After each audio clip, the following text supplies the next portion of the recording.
Christmas Eve, 1977, Franklin, Tennessee. Ben and Mary Griffith were enjoying the holiday at Two Rivers, their recently purchased historic antebellum mansion. They were taking some friends on a tour. Here's the garden, here's the gazebo, here's the Civil War era cemetery. Oh, you don't have a Civil War era cemetery in your backyard? Are you poor? That's sad.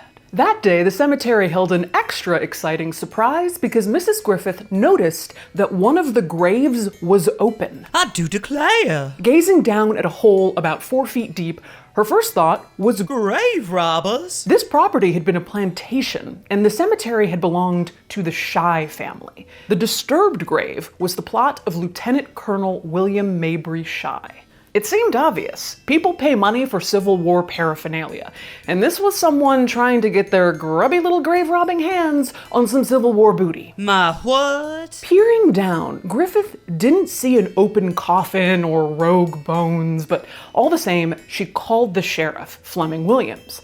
Sheriff Williams didn't view a partially disturbed Civil War era grave as being a holiday emergency. It's not like one of those situations where Santa breaks his arm and can't deliver the presents and someone else has to step in, like a ne'er-do-well elf or just a regular guy trying to repair his relationship with his father in his childhood through the magic of Christmas. You know, real emergencies. So the sheriff holds off on investigating the alleged cadaver crime until December 29th.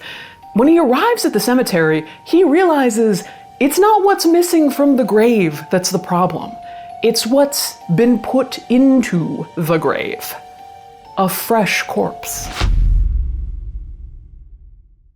Colonel Shai's grave was now a crime scene. Williams called in the county coroner, and it didn't take much digging to unearth a headless corpse inside the mid-19th century grave of Colonel Shai. And this was a recent death. The body was still fresh, the flesh pink. The body was a few months old at most. And when you think about it, this is not me giving you my blessing to do this, but hiding a body in an already existing grave, it's not bad as far as cover-ups go. Ex-mobsters have testified that they hid additional bodies in the false bottoms of double-decker caskets. And now it does just sound like I'm giving you tips. But hiding a body like this only works if you cover your tracks, and this grave was obviously disturbed.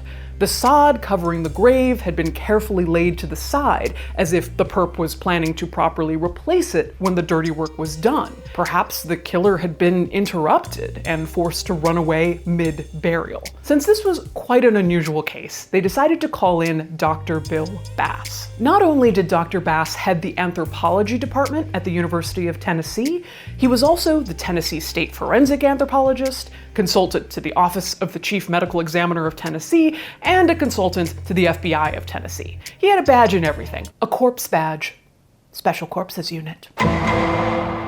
Bass, accompanied by his son Charlie, who was also studying to be an anthropologist, arrived graveside on December 30th to investigate this headless holiday corpse. By now, Colonel Shai's grave had been excavated, so it was 3 feet wide and 3 to 4 feet deep. Peering down into it, I could see exposed flesh and bone. Digging further into the mud, Bass and his son found a body, relatively fresh, but still into an advanced state of decay. Bass again. By now, some of the joints had deteriorated. The legs were separated from the pelvis, and the arms were detached from the torso. The knees and the elbows, however, were still intact, and still covered with clothing, as was most of the torso. There were some strange things about this body beyond the missing head. The corpse was wearing a coat with tails and dress shoes. Dr. Bass thought perhaps the body belonged to a waiter at a fine dining restaurant. Even more strange, the body was in a sitting position, plopped on top of Colonel Shai's cast iron coffin. Burying a body in a sitting position requires less horizontal digging and makes for a faster burial, if you're, say, trying to hide a body quickly in a Civil War cemetery. Okay, now this is truly just a whole list of advice. There were also 2 cigarette butts, probably from the body disposer / maybe murderer, nervously puffing away as he performed his odious task. Making things more confusing, since the grave was over 100 years old, Colonel Shai's coffin had begun to collapse, and there was a substantial 1 by 2 foot hole on the top. Some of the fresh body's pelvis and lower spine had fallen down into the coffin. At one point, Bass shone a flashlight into the coffin to have a look around, but not surprisingly, after 100 years of decomposing, all that was left of Colonel Shai was, quote, a thin layer of goo in the bottom. After extracting the body, the cigarettes, and the clothes from the grave, Bass and his son put the remains in the trunk of his Ford Mustang. Yeehaw! They dropped the clothes and cigarettes at the state crime laboratory, where technicians would look for clues as to the identity of the corpse and the killer. And the body itself? They just left that in the trunk. Yeehaw! They went back home to Knoxville, parked the car in the garage, and went inside to watch football on TV. Listen. Proper methodological investigative work on a corpse was a little different in Tennessee in 1977. Dr. Bass was like, he ain't going nowhere. On Monday, Bass would drive the corpse into work, take your corpse to work day, to begin the task of investigating the bones at the anthropology department offices of the University of Tennessee. Bass calls himself a bone man. Well, I'm a bone man. In that he believes bones tell truths. I believe bones tell truths. He has said, flesh decays, bone endures. Flesh forgets and forgives ancient injuries. Bone heals, but always remembers. That is to say, you can't count on flesh. It bloats, decays, stretches, shrinks. An animal might have gobbled some tissue or made off with an ear.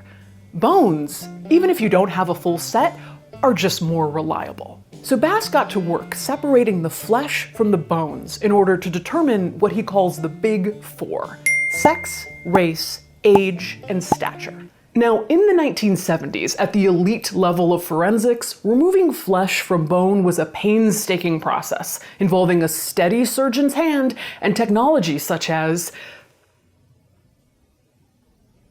a pot and some water. I don't normally do content warnings, but this next part's a little grim.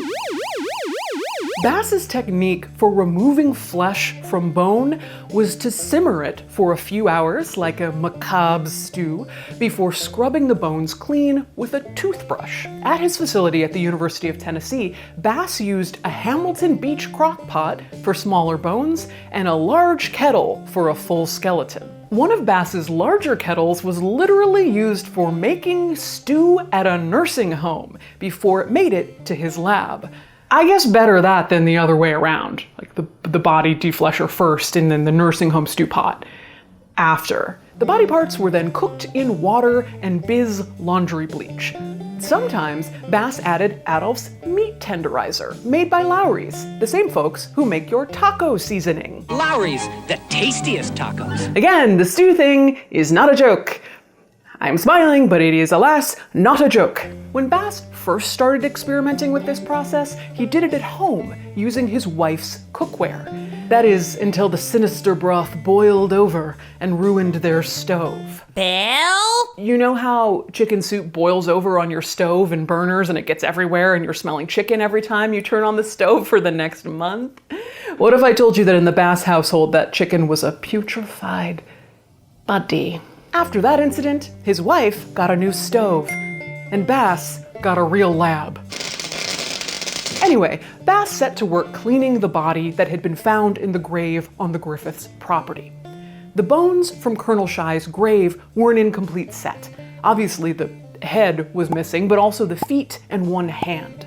Missing appendages weren't that unusual in Bass's line of work, but it didn't seem like this was the result of animal predation prior to the burial. Bass was able to confirm that the sex of the body was male, white, somewhere between the ages of 26 and 29, and in life he had stood between 5'9" and 6 feet tall. He was able to confirm the opinions of the original investigators, which was that considering the state of the soft tissue, the body couldn't have been dead for more than a few months. But who was this man?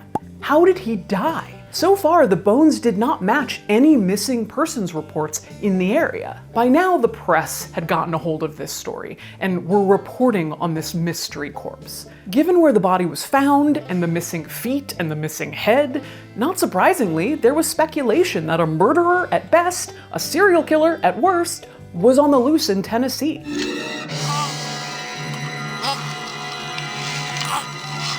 Then on January 3rd, a break in the case. The skull and the mandible show up, delivered to Bass by a sheriff's deputy. The deputy and the coroner had gone back to Shai's grave, excavated it further down, and found the skull plus the missing feet and arm. Now that they had the skull, a cause of death could be determined. A massive, close-range gunshot wound to the head. The skull was fractured into 17 pieces, which Bass reassembled to get a clearer picture of entry and exit wounds. But the arrival of the skull only brought more mystery. It didn't appear that this person had ever had any dental work done. And unlike the body, the skull had almost no flesh on it. Then the crime lab called. These clothes are weird, They told Dr. Bass. There were no synthetic fibers in the clothes, no labels, and the pants and shoes were very old-fashioned. Bill Bass had a sinking feeling. The body they found in Lieutenant Colonel William Shai's grave couldn't be Lieutenant Colonel William Shai, could it? The body they had in custody had only been dead a few months. Colonel Shai died in the freaking Civil War! Yes, true. At the time of his death, Colonel Shai had been a 26-year-old white male, just like the body in the grave. But that could just be a coincidence. When did Colonel Shai die? I see. In the 1864 Battle of Nashville. How did he die? By a close-range gunshot wound to the head?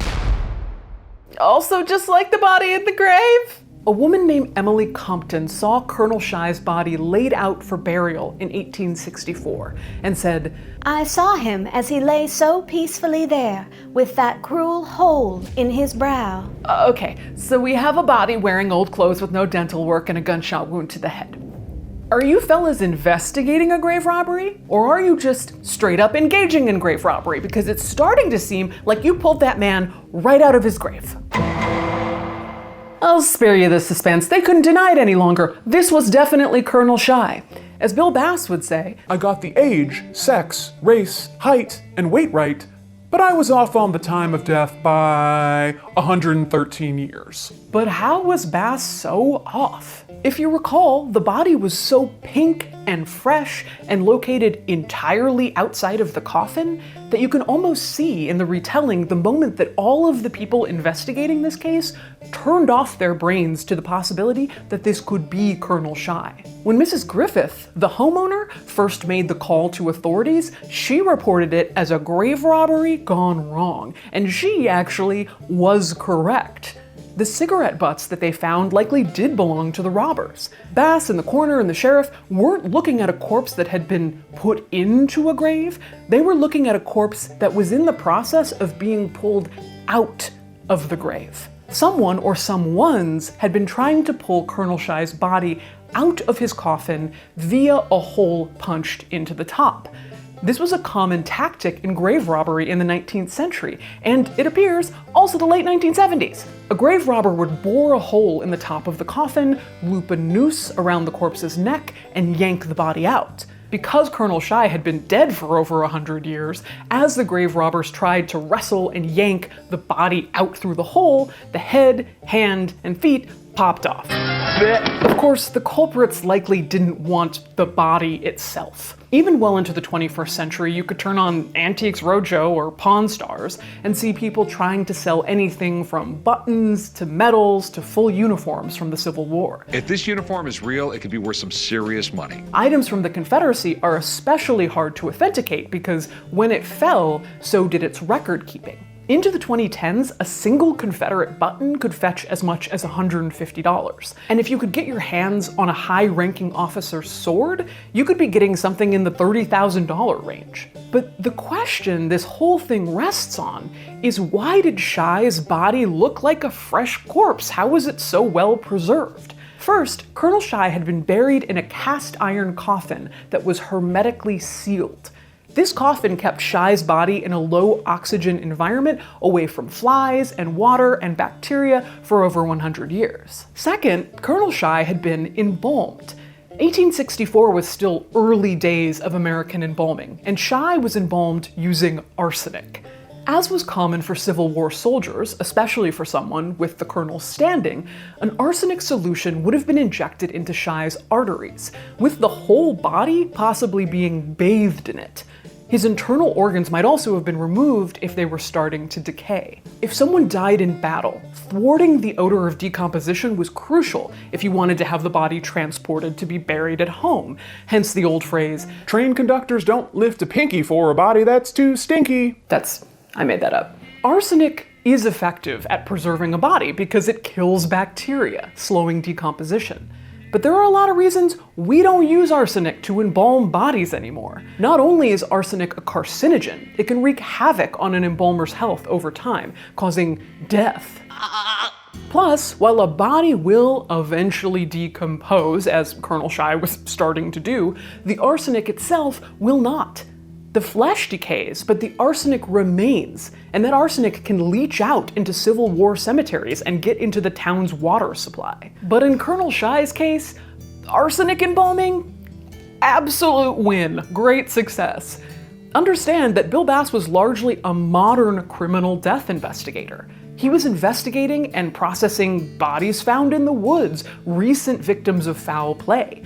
He didn't really work with embalmed bodies. Think about it, how many murder victims are embalmed before being dumped in the woods? Okay, there was that one embalmed head that they found in the woods in Pennsylvania. Crime Stoppers and law enforcement are offering a $10,000 reward in the case of an embalmed head found back in 2014 in Beaver County. That's a story for another time.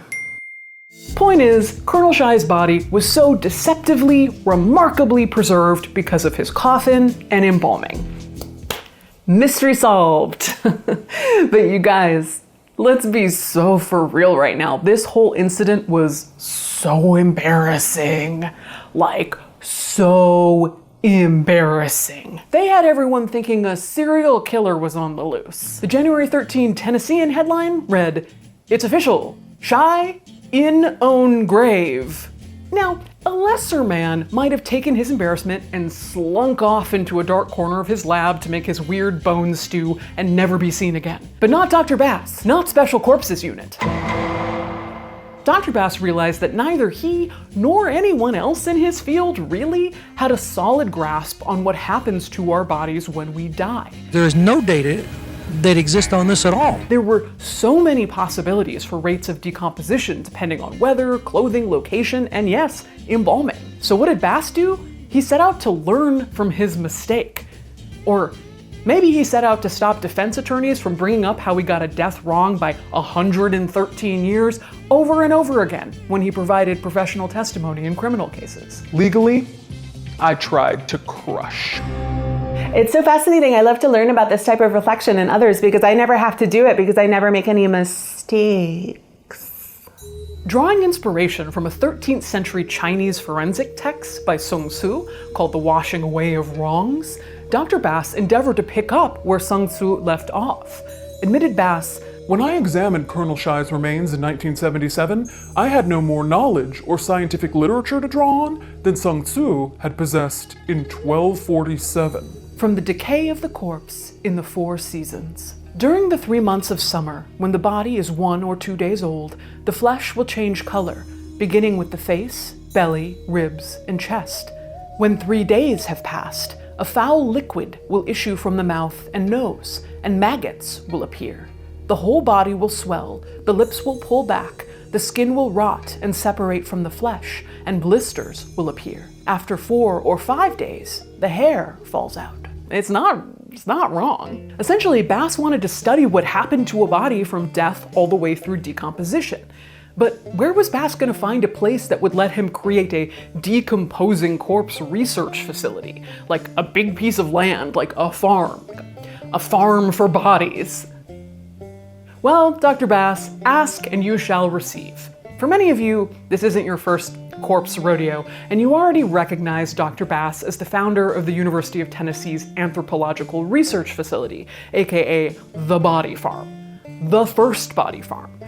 Bass's facility studies the decomposition of human bodies by just letting them decompose. The chancellor gave Bass a little over an acre of land behind the University of Tennessee Medical Center, where they used to burn their trash. But what does one do on a body farm? Well, back in 1981, Bass and his students started by clearing and leveling the land, putting up a fence, building a shed for tools, and preparing a concrete porch for about a dozen bodies to decompose upon. Then in May of that year, they got their first donated body, 181. As in the first body donated in 1981. 181 was placed on freshly set concrete, covered with wire mesh to protect it from rodents, and left to do what dead bodies do best. With 181, 281, a sow, and some additional donated bodies, the body farm's insect study was born. Alongside Bass, graduate student Bill Rodriguez led the study. If you think being a researcher at the body farm is a glamour job, let me take you through what Rodriguez's days looked like. Hunkering down on a stool by the bodies decomposing in the Tennessee heat, Rodriguez witnessed blowflies by the hundreds swarming the bodies within minutes of them being laid out. Flies looked for bodily fluids like blood and warm, moist orifices in which to lay eggs. Of course, the flies didn't limit themselves to corpse orifices, so Rodriguez had to wrap his head in netting to stop the blowflies from laying eggs in his orifices. How many times can I say orifices in one story? Orifices, that's one more. Within hours, the corpses were teeming with eggs. Blowflies can lay hundreds of eggs at once, and there were thousands of them. Within 6 hours, all those eggs would hatch into maggots. And there sat Rodriguez, taking notes and watching this little putrefaction ecosystem come alive. Other bugs showed up to the party to eat the maggots, wasps, carrion beetles, who also snacked on the decomposing tissue. In the heat of the Tennessee summer, a body could be reduced to bones in as little as 2 weeks. And while Rodriguez seemed to be witnessing a feeding frenzy, he recognized an order to it. A sequence of events that could be applied to forensics, that there is an organized way that we decay. Thousands of studies, all because of Bill Bass's little mistake with a Civil War colonel. Speaking of Lieutenant Colonel William Shai, whatever happened to him? Shortly after his identity was revealed, Shai was reburied in his original grave in a new casket, accompanied by Confederate war reenactors. Oh gosh, if I had a nickel for every time I had to dance around the subject of Confederate war reenactors this year, rumor is the Southern governors were understandably wary of being photographed at a giant funeral full of Confederate uniform reenactors. Well, I'd have 10 cents, but that's still too many times. You can visit his original casket with the hole in it at the Williamson County Archives and Museum in Tennessee. And what about Dr. Bass? At the time of this video, Bill Bass is still alive, which normally would be a very mean thing to say, but Bill Bass is currently 96 years old. Long live a long-lived king. Thinking about his own eventual demise, he has described himself as the body that's been in and out of the most graves ever. Which, honestly, cool. At this point, thousands of bodies have come through the body farm, with thousands more on the list to donate their body when they die. Some of you may be among them. On the farm, researchers attempt to recreate any decomposition situation a corpse might encounter, whether it's investigating war crimes or reassembling Branch Davidian leader David Koresh's skull, or investigating murders in cities and towns around the country. No matter the corpse conundrum, Bass's students are in high demand. And while Bass's body farm was the only facility of its kind for 30 years, other anthropological research facilities have answered the call in other states and abroad. But there's a chance none of it would ever happen if it wasn't for a tiny cemetery in Tennessee, a long-dead Confederate colonel, and the humility and curiosity of a guy who made a mistake. Thank you to everyone who makes a small monthly donation on Patreon. Our last video on the Marchioness disaster, which we worked so hard on and I absolutely loved, was once again demonetized and lightly banned for reasons no one could possibly say. And I'm not going to make another boohoo video because my boohooing days are over.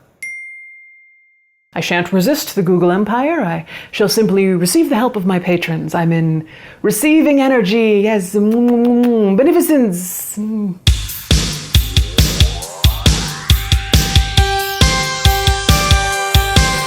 My boo-hoo days are done. My boo-hoo days are done. Oh, Google, you have won. But that's okay, for I have Patreon. Boo-hoo days are done.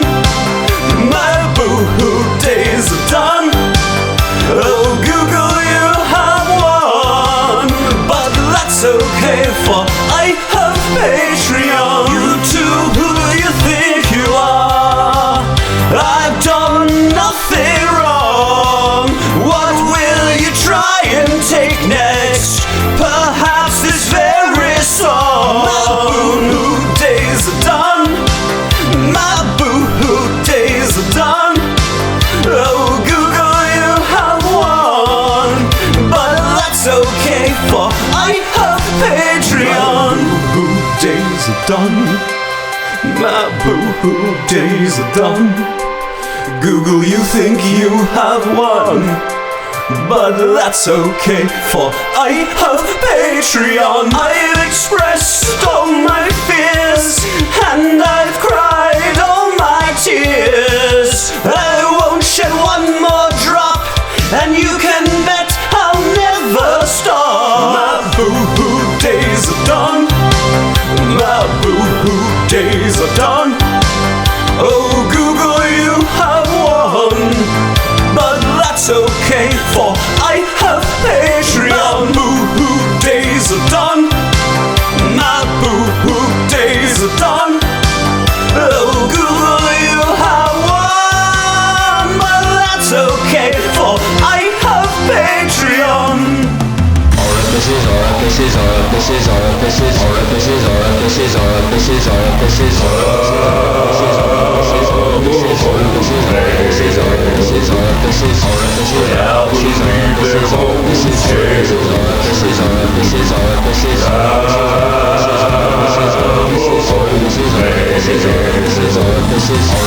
I believe their homes will change.